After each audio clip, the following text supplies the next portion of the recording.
space, the final frontier.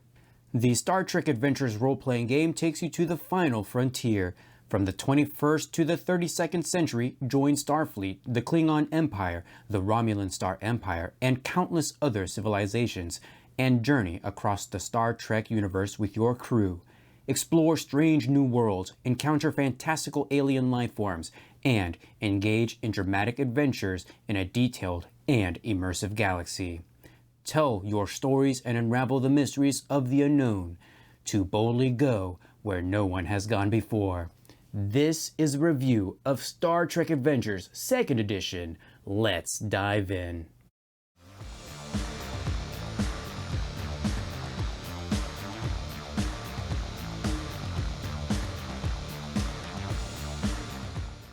Here we have the Star Trek Adventures Core Rulebook, 2nd Edition. This was published by Modiphius Entertainment in 2024, although the Star Trek Adventures line, I think, reaches all the way back to 2020. This book can be divided into 3 parts. We have a section on all the lore, the universe information, we have gameplay, and then game mastering, how to run the game. I always find it interesting when a book puts lore information at the very beginning of a book.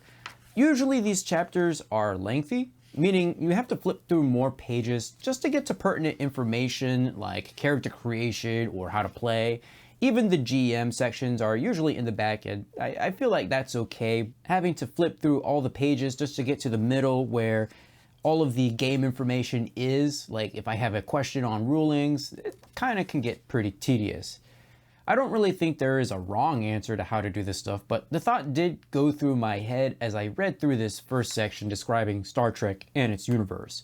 It's a good read if you're like me who was really getting into the various modern Star Trek shows while reading through this book. Regardless, there is some good information in there, unless you're a diehard fan and you already know everything that there is. I am glad that they've included some of the Strange New Worlds stuff in this book. I don't think that was really a thing in the 1st edition, but I could be wrong as well. There are 2 different character creations in this book, one for the actual character and one for the ships. I would classify the character side of things as being high in its complexity, mainly because there is quite a lot to keep track of. You'll need to keep an eye on your attribute and department scores and make sure you don't go over their limit. Then there's all the talents that are available, which is separated by attributes, departments, and even the actual scores. So if you're above a certain score, you can get certain talents. Ship creation, on the other hand, is quite easy because there isn't a lot to keep track of, and the talent list is much more limited. I almost wish character creation was more like it, but then that would take away that special sauce that makes it so interesting.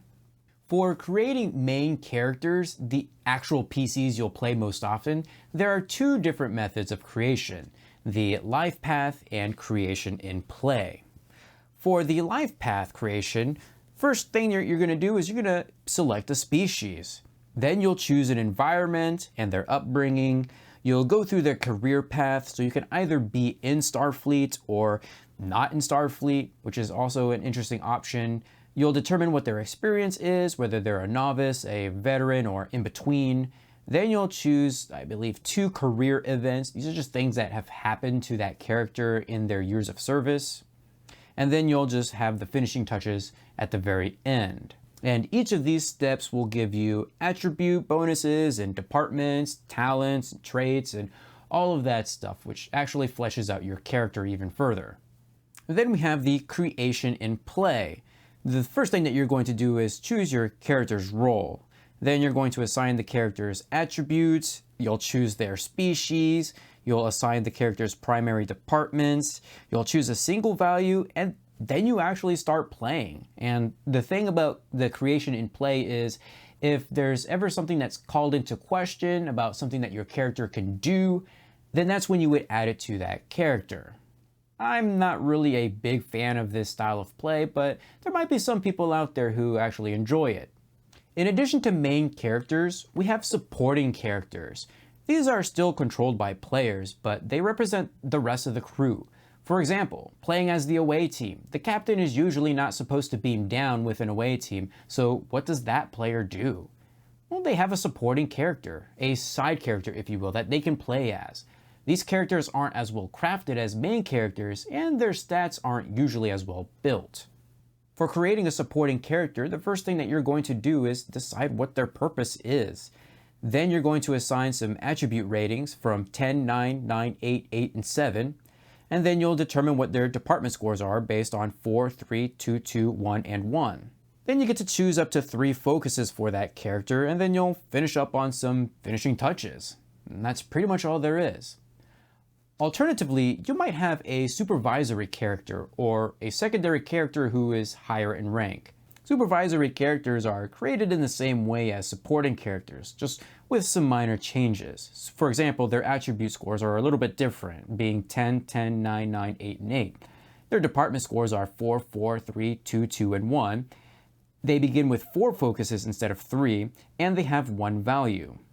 A character possesses 1 or more traits, one of which is the character species. Traits are descriptors of important parts of that character in a single word or short phrase. They can give some benefits or some detriments depending on when it's called into play. Likewise, when a character is created, you create several values. These are short statements describing the attitudes, beliefs, and convictions of that character. They are not simple opinions, mind you, but the fundamental structure of the character's morals, ethics, and behaviors. Values can change over time, which is important to actual character growth. Then we have attributes.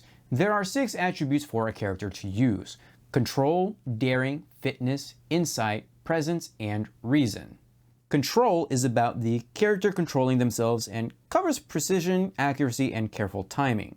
It can rely on self-discipline and control of one's emotions to ensure mechanistic precision, or it can be a mixture of fine motor skills, coordination, and familiarity with the activity. Daring comes into play whenever a character reacts to a new situation without doubt, hesitation, or caution. It covers circumstances where characters take decisive action without a detailed plan or analysis and relies on gut instinct and quick reflexes. Fitness is about enduring hardship and employing force. It covers physical conditioning, general health and well-being, fortitude, and endurance. Insight is about understanding people and their feelings and being open to different ideas and ways of thinking. It covers self-awareness, being conscious of a creature's current state of mind, and hard-earned wisdom, and relies upon a person's emotional intelligence, empathy, and experiences. Presence is power of personality and the ability to command attention or respect. It's used for being diplomatic during negotiations, giving orders during a crisis, and even being charming or seductive. Reason is about logic and meticulous analysis. It covers forming hypotheses and intricate planning, as well as recollection of intricate facts and calculation of complex variables. Reason relies on keen observation and a thorough command of the facts. Likewise, we have 6 departments: Command, Con, Engineering, Security, Medicine, and Science. Command covers a wide range of interpersonal interactions, especially leadership, negotiation, and both coordinating and motivating others. It also includes resisting coercion, as well as helping others resist fear and panic. Con covers piloting craft of all sizes, from ground vehicles and shuttles to grand starships. It also includes navigation, both on the ground and in space, and an understanding of starship operations, including the procedures and cultures of space travel and exploration. Engineering covers inventing, understanding, designing, repairing, and maintaining technology, as well as using any technology not specifically covered by another department. Security is the use of force during combat, making attacks essentially, as well as observing and analyzing threatening situations and watching for potential perils. It also encompasses interrogation and intimidation, stealth and infiltration, as well as an in-depth knowledge of weaponry, combat styles, and strategy. It also covers survival skills and athleticism. Medicine is the understanding of the physical and mental makeup of life forms, including a knowledge of ailments and diseases that might befall them, the injuries and stresses they can suffer, and the methods for treating those maladies in a wide range of species. Science is the understanding of numerous fields of scientific study, both on a theoretical level and in terms of their practical application. This does not just cover hard sciences like physics, chemistry, and biology, but also social sciences like anthropology and psychology. It also covers the application of the scientific method to situations. The departments characters are trained in are broad. Focuses allow a character to demonstrate expertise in a narrow field, representing expertise stemming from deeper study and practical experiences. Focuses are not tied to any specific department and can be applied to any task a character attempts, so long as the focus would logically benefit the task being attempted. Main characters have 6 focuses, and each focus should be narrower than the 6 departments the character is trained in, but they shouldn't be so narrow as to never come up in play. Further, because there is no specific link between departments and focuses, a focus may be valuable for tasks covering more than one department. For example, a focus in astrophysics could easily be used in science tasks, but it also has potential uses when trying to plot a course using Con. There are 14 different species to choose from in Star Trek Adventures 2nd edition.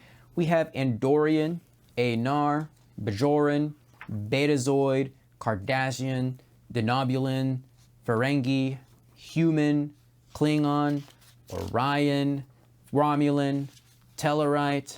We have the Trill and Vulcans. A character can come from a variety of places, such as another species world, busy colony, frontier colony, homeworld, isolated colony, a starship, or starbase, and these will affect a character's value as well as their attribute and department score increases. Likewise, a character has an upbringing, which really influences who they are. For upbringings, we have things like agriculture or rural, artistic and creative, business or trade, diplomacy and politics, science and technology, Starfleet or military. The really cool thing about upbringings is that there are 2 forms of each. You can either choose to accept it or rebel against it, and each option has its own benefits. For example, for agriculture or rural, if the character accepted this upbringing, the tough practical life on the land breeds a strong work ethic and a healthy body, increasing their control by 1 and their fitness by 2. If the character rebelled against this upbringing, they are likely to have embraced science, technology, and the fruits of civilization, increasing their presence by 1 and their reason by 2. Choosing an upbringing will also increase a department, gain you a focus, and a talent. Characters don't have to enlist in Starfleet. There are options when it comes to a career, but some of the careers involve Starfleet Officer, Starfleet Enlisted, Starfleet Intelligence.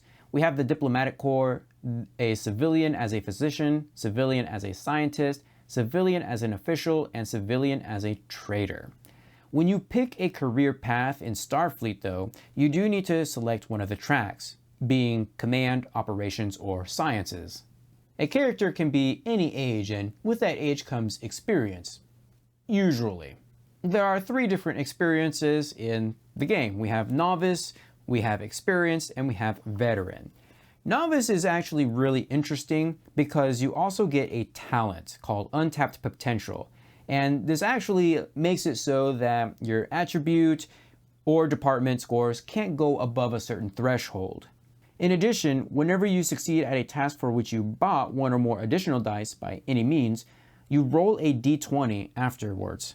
If you roll equal to or less than the chosen attribute, you gain 1 bonus momentum. If you roll higher, you add 1 threat instead. While you possess that talent, you cannot gain any higher rank than Lieutenant Junior Grade, or a higher enlisted rate than Petty Officer. Experience seems to be the normal route there, with Veteran also having something that's a little bit interested. You're wise and experienced and draw upon inner reserves of willpower and determination in a measured and considered way. Whenever you spend determination, roll a d20. If you roll equal to or less than your control rating, you immediately regain that point of determination. If you are Starfleet or military, you hold a rank of at least Lieutenant Commander or an enlisted rank of at least Chief Petty Officer. Next we have career events. I really like stuff like this. One of my favorite character creation processes is Traveler, because you roll on events depending on your career path. This isn't nearly as in-depth as that, but it is still pretty cool. Some of the career events we have available include betrayed ideals for a superior, breakthrough or invention, called out a superior, conflict with a hostile culture, dealt with the plague, death of a friend, discovered an artifact, encountered a truly alien being, first contact, lauded by another culture, learned unique language, mentored, negotiated a treaty, new battle strategy, required to take command, serious injury, ship destroyed, solved an engineering crisis, special commendation, and transporter accident. Last, a character has a stress score. This acts as HP in a sense. You see, whenever a character takes a hit, they become injured and they are taken out for the rest of the scene. You can instead take stress equal to the severity of the attack, but once you run out of stress, you take that injury. Stress is equal to a character's fitness attribute. Starship creation is very similar to character creation, only there aren't as many steps and there isn't as much to keep track of. The first thing that you're going to do is determine what time frame the game is set in. This will actually limit the starships available for the player characters. Then you're going to choose a space frame. Then you'll choose a mission profile, which will actually add to the systems or departments for that space frame. Then you can choose a service record for your ship, although that's optional. And then you can determine if your ship has any refits, which I believe is for every decade that ship has been in service, you get one refit or +1 to a system. Like with characters, starships also have traits and talents. They also share the same departments, but where they differ is in their systems. For systems, we have things like comms, computers, engines, sensors, structure, and weapons. Any task that involves or relies upon communication systems is going to be comms. Any task that relies on the processing power and data storage of the ship's computers uses computers. Any task that relies on moving the vessel under its own power uses engines. Any task that involves scanning and analysis using the vessel's sensors arrays should use sensors. Any task that involves the physical construction of the vessel or its protective systems uses structure. And any task that involves attacking a target will use weapons. Now, before we move further, there is a rather big glaring error in my copy of the book. You see, in the departments, we got 6, right? Command, Con, Engineering, as well as Security, Medicine, and Science. Although, as you can see right here, for security, we have all the stuff for medicine, and then for medicine, we have all the stuff for science, and for science, we have all the stuff for security. So, somebody probably should have fact-checked that one. But I digress. Let's move on. To me, the most exciting aspect about starship creation are all the space frames you have access to, like the NX.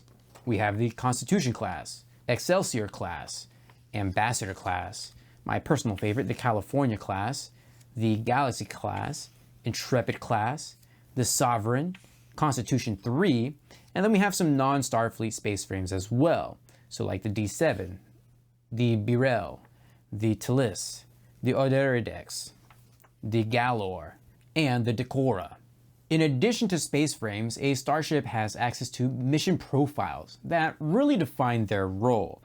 We have things like a battle cruiser, crisis and emergency response, espionage and intelligence, a flagship, the multi-role explorer, pathfinder and reconnaissance operations, patrol, scientific and survey operations, strategic and diplomatic operations, and tactical operations.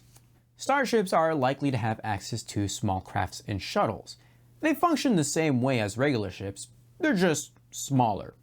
We're going to have things like the shuttle pod, the shuttlecraft, the runabout, the captain's yacht, and an attack fighter. The gameplay loop of a 2d20 game revolves around the players rolling a minimum of 2d20s to perform an action. The target number that a player must try to beat is dependent upon the appropriate attribute plus department score. For each die that rolls equal to or less than the target number, you score a success. Where things get interesting is that the difficulty of the task might be more than 1. For instance, if the difficulty is 2, then a player will need to score 2 successes. The difficulty can be a minimum of 0 and a maximum of 5. How do we improve the odds of rolling a success? Or how do we even have a chance of scoring the appropriate amount of successes for those high difficulty tasks? That's where momentum comes into play. Players share a pool of momentum up to a maximum of 6. Momentum can be used in a variety of effects, but most commonly to buy more d20s.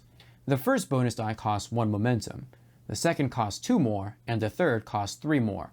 Therefore, you can only roll a maximum of 5d20 on any given attempt. There are some other uses for momentum though. In addition to buying more d20s for a task roll, you can create a trait so long as it's related to the task that you just passed. You can keep initiative in conflicts. You can obtain information from the GM. You can reduce the time it takes to perform a task. You can perform a swift action, or even have an extra minor action. Oftentimes, you may have rolled more successes than the difficulty of the task. Any extra successes can be stored as extra momentum. This allows you to build and restore the group's momentum pool. In addition to momentum, players have access to determination. You gain and spend determination from acting in accordance with your character's beliefs, represented by their values. Each player begins a mission with 1 determination point, and cannot have more than 3 at any time. We can use determination as a moment of inspiration. So that allows us to re-roll any number of d20s in our dice pool. You can create a perfect opportunity. So before any dice are rolled, but after you've purchased any extra dice, you can select a single d20 and set it so that it counts as having rolled a 1, which is a critical success, meaning 2 successes. Or you can use your determination as a special technique, which allows a character to immediately gain the use of a single talent they do not possess. One last factor that can help improve or even hinder the odds are traits. Traits can add difficulty or reduce difficulty depending on the situation. For example, smoke might be a location trait. This can certainly increase the difficulty of a task. Traits also have potency, a number that indicates the severity of that trait. So smoke might become thick smoke 2, and that could add +2 to the difficulty. The same can be said of equipment that a character has that can help reduce the difficulty as well. If you roll a 1 on any of the dice that you roll, it will count as 2 successes. If you roll a 20, a complication can arise. The GM determines what the complication is, and it comes into play once the task has been resolved. Some circumstances can change the complication range. By default, the complication range is at 1, or 20. We can increase it to 2, which is 19 through 20, to 3, which is 18 to 20, to 4, which is 17 through 20, and to 5, which is 16 to 20. Sometimes the GM may allow characters to succeed at cost. When this is done, the characters succeed in their task, but they also take a complication, in addition to any other complications that come about from the dice rolls. A character has a variety of focuses or special areas of expertise. If they can apply such knowledge to a task, then if any roll is equal to or less than the department score used, you gain a critical success, thus scoring 2 successes.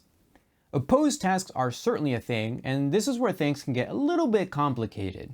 When you are attempting a task against direct opposition, like swing a bat'leth at a foe who is trying to dodge out of the way, or trying to move stealthily when someone is searching for you, you attempt an opposed task. The character attempting to do something is the active character, and the other character seeking to resist or avoid the first character's attempt is the reactive character. When you attempt an opposed task, the reactive character first rolls to set the difficulty. They gather a dice pool, rolling against their own target number as if they were making a task roll. However, they are not rolling against any specific difficulty, just count how many successes they score. After this, the active character makes their task roll. The difficulty of this roll is equal to the number of successes the reactive character scored. If the active character succeeds, they achieve their desired goal and can spend any momentum generated to improve that outcome as usual. If the active character fails, however, the reactive character generates 1 momentum for each success fewer than the difficulty scored. After all this has been resolved, any complications suffered by either side are handled by the Game Master. There are 3 types of conflicts in Star Trek Adventures. We have social conflict, personal conflict, and starship conflict. At the start of a conflict, the GM chooses a character to take the first turn. This will usually be a player character, unless it is obvious that an NPC should go first. Alternatively, if there is doubt as to who should go first, the GM can spend 1 threat to allow an NPC to take the first turn.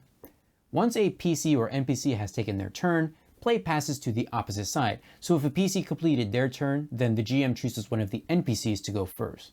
Once a PC or NPC has taken their turn, play passes to the opposite side. So if a PC completed their turn, then the GM chooses one of the NPCs to go next. If an NPC has finished their turn, then the players collectively choose which PC goes next. Stress acts as a character's HP for this game, which is equal to their fitness attribute. If you can't endure any amount of stress without going over your maximum, You suffer whatever stress you can and suffer a complication. Additionally, when you have suffered your maximum stress, you are fatigued. You can continue to act, but you suffer +1 difficulty to all task rolls. Further, you select one attribute. While fatigued, you automatically fail any task using that attribute. You can recover stress simply by resting. You can take a breather, which is a few minutes and allows you to recover 4 stress. You can take a break, which is a couple of hours and allows you to recover 8 stress. Or you can simply sleep, which allows you to recover all stress, up to your normal maximum. And that's actually the basic gameplay loop for conflicts, but each of the different conflicts differs in some way. Social conflicts are challenges resolved through deception, diplomacy, bargaining, intimidation, and a range of other social skills. At the heart of social conflict is a desire or a goal, which takes the form of a request. One side wants something, and the other side is either able to grant that request or they are standing in the way of that goal. There are a few different responses to the request. They can yield. The character receiving the request agrees to it and grants that request as far as they are able. A character won't inconvenience themselves to do this, nor will they do more than is reasonably necessary to help. This is automatic and requires no task. Or they can resist. The character receiving the request refuses to grant it. Regardless, the character denies the request outright, but they may face consequences for resisting. If a character resists when faced with a request, this becomes an opposed task. If the asking character wins, the resisting character may either give in to the asking character's request, or they may resist by suffering stress. The severity of this, or the amount of stress it costs, is equal to the number of successes scored by the asking character. The asking character may increase this severity by 1 by spending 2 momentum, which is also repeatable. If the resisting character wins, the request is not granted, and there is no further effect. We have a variety of social tools at our disposal when it comes to social conflict, that being deception, evidence, intimidation, and negotiation. Deception is always an opposed task. The character creating the deception first rolls to set the difficulty. They gather a dice pool, rolling against their own target number, as if they were making a task roll. Deception is always an opposed task that follows the normal opposed task rules. Successfully deceiving someone convinces them of something that is not true, which also creates a trait that represents the lie they now believe and will shape their future actions accordingly. The counterpoint to deception is evidence, offering something that provides certainty and proof of your claims. In many cases, providing evidence may be a straightforward affair, automatically successful, but convincing someone the evidence is legitimate may be difficult, particularly if that person expects deception, which may set a difficulty for a task. Each piece of evidence is a trait, either allowing you to attempt a persuasion task or decreasing the difficulty by 1. Evidence can be used in conjunction with any of the other social tools, and their use is often the driving force of those tools. Intimidating someone is an opposed task. Successfully intimidating someone imposes a trait upon them, representing their fear of whatever the threat was. Failing to intimidate someone makes further attempts to intimidate them in that scene more difficult, often requiring even greater threats to compensate. When you negotiate with someone, you create a trait that represents what you're willing to offer and a complication that represents the cost of that offer. Each new offer is considered a new change of circumstances for the persuasion task. Negotiation doesn't require a task by itself. It is more a process of trial and error. The drawback to negotiation is the cost of success. You may find yourself offering more than you wanted to give up, or you may find that what you obtained was worth less than the price you paid for it. Failing to provide what was offered can also produce serious problems, which can be significant if the negotiations were based on a lie. Let's talk about personal conflict. First, this is one of those games that separates the battlefield into zones, and distances refer to how close a zone is to your current position, or how many zones it is away from you. Range bands include reach, close range, medium range, which is a distance of 1 zone away, long range, which is 2 zones away, and extreme range, which is 3 or more zones away. In personal conflict, a character can take 1 minor action and 1 major action. For minor actions, we can do things like aim, we can draw an item, interact with an object, move, prepare something, or stand up or drop prone. For major actions, we can assist other characters, we can attack, we can create a trait, so long as it's relevant to the task that you're trying to do. You can direct someone, first aid, guard, perform any other tasks. You can pass, you can ready an action, or you can sprint. When attempting an attack, the first thing you're going to do is choose a weapon and a target. If you're choosing a melee attack, this has to be done on a target within reach. If you're choosing a range attack, you can attempt that on any target that you can see. Next, you're going to attempt the roll. For melee attacks, this is daring plus security with a difficulty of 1. For range attacks, this will be control plus security with a difficulty of 2. The defender will also use the same attribute and department scores to resist the attack as well. Then you're going to resolve the attack. If the attack succeeded, you inflict an injury upon the target.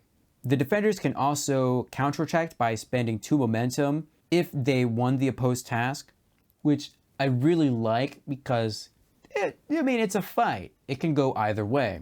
When a character is hit by an attack or is affected by a hazard, they suffer an injury, which is represented as a character trait with potency between 1 and 5. When a character suffers an injury, they are also defeated. A defeated character immediately falls prone and cannot take any actions for the rest of the scene. It should be worth noting that most of the time, you are likely to use some sort of stun attacks. You can use deadly attacks, but doing so adds 1 threat to the GM's pool.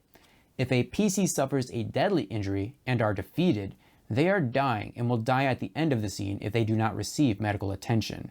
When you suffer an injury, you may avoid injury by taking stress. You suffer stress equal to the attack severity to ignore that injury, suggesting that you ducked out at the way of the last moment or otherwise resisted the attack.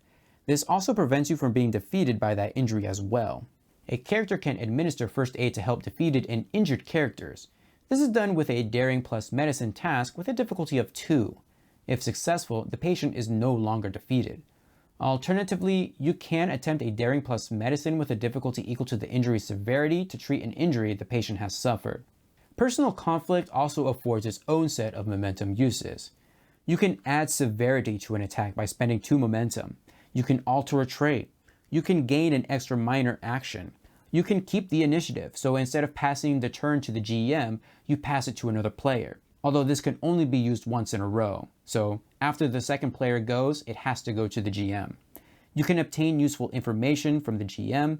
You can gain an extra major action. You can disarm someone, or of course, you can always buy extra D20s. Starship conflict is like personal conflict, only on a bigger scale. You are using a starship after all, and the injury system is very different. You do still have the same ranges and difficult terrain rules though. During starship conflict, PCs each take a turn taking their action within the starship. They can still take 1 minor action and 1 major action.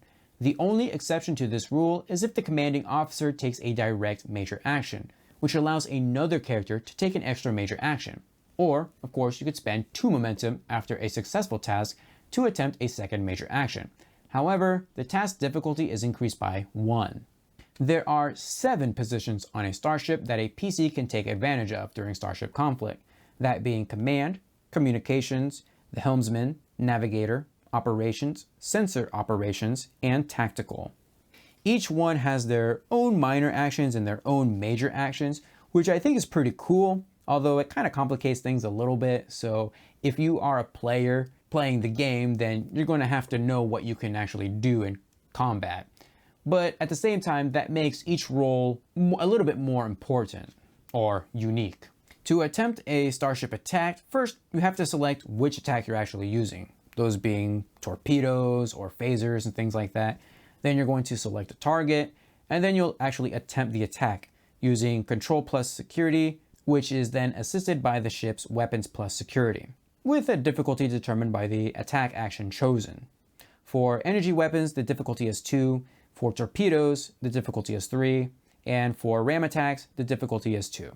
And then you'll actually resolve the attack. And the cool thing is, when you actually hit a certain system, either communications, computers, engines, sensors, structures, or weapons. Ships have a quantity of shields. This functions similarly to stress on a PC, but is more similar to extended tasks, which we'll talk about later. A ship's maximum shields are equal to the ship's structure plus its scale and security. At the start of a new scene, a ship's shields return to their maximum value. A ship's shield tracks have 2 breakthrough points, one halfway and one 3/4 along the way. When a ship takes damage, the first thing you're going to do is determine where that damage is. Your ship might have some resistance, and there might be some complications. And then you're going to apply the damage, usually to the shields. If the damage reduces the ship's shields to below half its maximum value, the ship is shaken, with the commanding officer picking a damage result from the table. If the damage reduces the ship's shield to below 1/4 of its maximum value, the ship is shaken again. If the ship was already shaken from that attack before, then the ship suffers a breach instead, as damage punches through the shields. If the damage reduces the ship's shields to 0, the shields are down and the ship suffers a breach. A breach is a trait which represents serious damage to the ship and is associated with the systems of the ship struck by the attack or hazard. If a single system on your ship suffers a number of breaches equal to or greater than half the ship's scale, the system has been destroyed. When a system has been destroyed, any task which would be assisted by that system automatically fails. If your ship suffers a number of breaches greater than the ship's scale, then the ship has suffered a critical damage and can no longer function. No further actions can be taken if the ship has taken critical damage. If the ship takes any additional breaches, it is destroyed. If a ship has suffered breaches, characters can attempt tasks to try and repair the damage. These will not be full repairs, as those will need to be done outside of a conflict. The damage control major action is the typical way of repairing a damaged system, although it is not the only way. A character can physically move to the site of the damage to perform a daring plus engineering task to perform the repairs personally. The difficulty of these actions are set by the breaches suffered. This will normally be 2, but will increase by 1 for each additional breach to the same system. Like with practically every tabletop role-playing game, there is a flow to running the game. First, you'll describe the scene. You'll establish some traits, you'll act, or the players will react, you'll resolve any actions that the players say that they want to do, and then you as the GM will narrate the outcome. And then you'll repeat this until the end of the scene. Nothing special, nothing new here. Something I have not talked about yet is threat. Threat is basically momentum, but for the GM only. The GM can spend threat in a variety of ways, same as the players, such as adding a complication to a scene, environmental effects and narrative changes, NPC complications, NPC momentum, any NPC threat spends, or reinforcements, so adding minor NPCs or notable NPCs or major NPCs to a scene. Speaking of NPCs, they come in 3 different varieties: minor NPCs, notable NPCs, and major NPCs. Notable and major NPCs will typically start with personal threat or threat that only that specific NPC can use. Notable NPCs usually start with 3, and major NPCs usually start with 6. In terms of NPCs that a GM has available in the book, well, it's very basic, but it will get you started. We have things like a Starfleet officer, a Section 31 operative, and then we also have some named NPCs, which I guess are the major ones, such as Captain Temek. We have Rear Admiral Thyron. We have a Klingon warrior, a Klingon veteran, and then we have Makvar, son of Koloth. We have Romulan Ulan, Romulan Centurion, Major Varrock, Tal Shiar agent. We have Cardassian soldier, Cardassian Glenn, Gul Tremak. We have a Ferengi Menial, Ferengi salesman, Daimon Skell, Jem'Hadar warrior, Jem'Hadar first, and Taris Vorta overseer. And then we have our starships, which will include Constitution class, Galaxy class, D7 battlecruiser, the Beryl class bird of prey, Talis class bird of prey, D Deridex class warbird. We have the Galore class cruiser, Decorah class marauder, Jem'Hadar attack ship, and Jem'Hadar battlecruiser. We also have some creatures here, but I always find these inclusions to be rather odd because I would imagine that creatures are very specific towards a planet or specific region. But we've got the Berengarian dragon, my favorite Moopsie, Mugado, Neural Parasite, Salat, Talarian hook spider, Targ, and Tribbles. It is possible to create NPCs from scratch, and I think this would be the best option for creating creatures since, as I've said before, those are more likely to be specific to a planet or a region. The process is very simple, as you choose traits, distribute attributes in departments, and some special rules, Attacks are probably where things get a little bit interesting, and for those you'll have to look at the weapons qualities in the technology and gear chapter. Speaking of which, most of the gear and weaponry that has become popular in Star Trek over the years is represented here. We'll have things like the anesthetic hypo spray, we've got knife and daggers, blades, heavy blades, bludgeons, we've got phaser type 1, type 2, type 3, or the phaser rifle, pulse grenade, Andorian plasma rifle, a phase pistol, particle rifle, disruptor pistol, Jem'Hadar plasma pistol, and Jem'Hadar plasma rifle. Some pieces of gear have an opportunity or an escalation cost. Players will have to spend momentum to obtain an item with an opportunity cost. For escalation costs, players will have to add threat to the GM's pool in order to obtain it. Extended tasks are special kinds of tasks where there are multiple steps to completing it. An extended task will have a progress tracker, and each time a character succeeds on a task, they mark one or multiple boxes.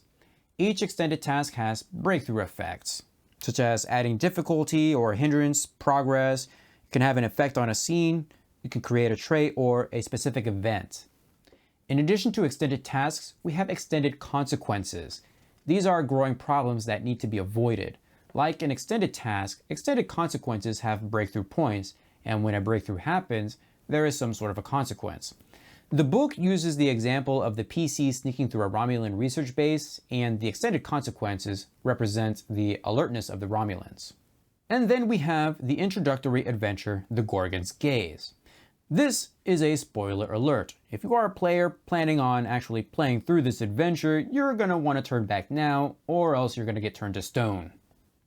This adventure takes place in the years following the Federation Klingon War of 2256 to 2257, with Starfleet renewing their exploratory and scientific endeavors following a period of reconstruction. The player characters have been dispatched to the Class M world of Gamma Scorpii 5 to retrieve Dr. Lu Yancheng, the lead scientist of a research team embedded there to perform genetic research on the native population in preparation for an upcoming Starfleet anthropological survey. Starfleet has yet to hear from him for over a week since he was scheduled to request transport off-world. When the player characters encounter Lu, he refuses to leave, as the native population has contracted a deadly disease he is convinced his team's presence caused. Lu insists on verifying or refuting his team's culpability and developing a treatment if they were even inadvertently responsible. The player characters are compelled to intervene out of a duty of care to the planet's people and to ensure all measures of aid are adherent to General Order 1. This is a very interesting adventure for sure. I like the premise and the stakes. The characters have to make some very difficult decisions, especially in regards to the Prime Directive, or I guess General Order 1.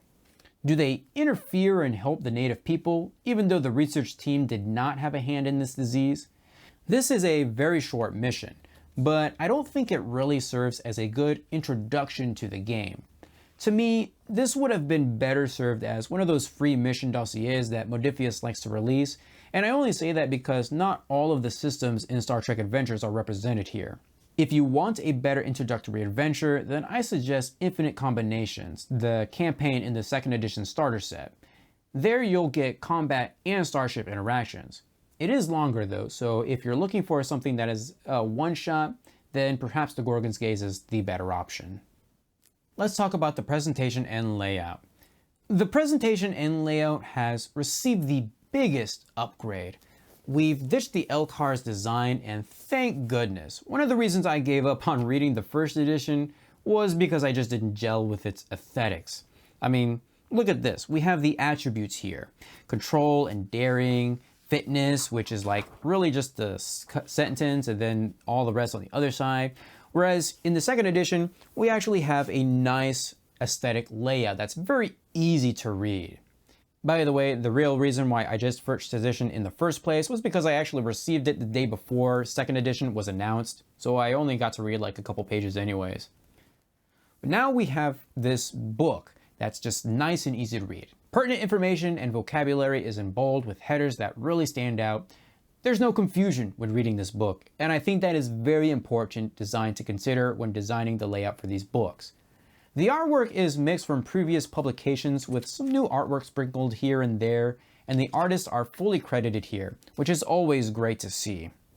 This is a step up from the 1st edition. The team at Modifius has certainly learned what works and what doesn't work in the years that they've been releasing content for Star Trek Adventures. The rules are a little bit more streamlined than the first edition, and that does beg the question, do you need the second edition core rulebook? No. If you already have the first edition, Modifius has already released a conversion guide to help you get into the second edition of the game. Aside from the improvements to the second edition, I actually do like what they've done with the 2D20 system. It's nothing really new, but there's a push and a pull between the GM and the players, where the players are spending their momentum, the GM is spending their threat, just to kind of get an edge or make things interesting story-wise. That can be offsetting for some, especially if the roles are one-sided. Like, the GM is always going to be getting threat, but for the players, if you just keep getting bad roll after bad roll, it's going to really escalate in favor of the GM. And players really need that momentum pool because you're really expected to spend momentum for nearly all your rolls, especially if the difficulty is above 2. There are some ways around it, but those options are very limited, and you're going to run out of that meta currency at some point. Who is this game for? Honestly, I think it's for the die-hard Star Trek fans. The franchise itself is hard-baked into the mechanics for the game, and you really can't do anything else with it. And I actually feel that way with all the 2D20 products out there. That's why there are so many of them. Is that a bad thing? No, not necessarily so, but maybe I'd like to run a 2D20 sci-fi game that isn't specifically Star Trek or specifically Dune. Maybe I would like to take the 2D20 system and, make it my own. Well, that's going to do it for this video. Feel free to leave a comment down below, give this video a huge thumbs up to support this series, and I will see you guys in the next video.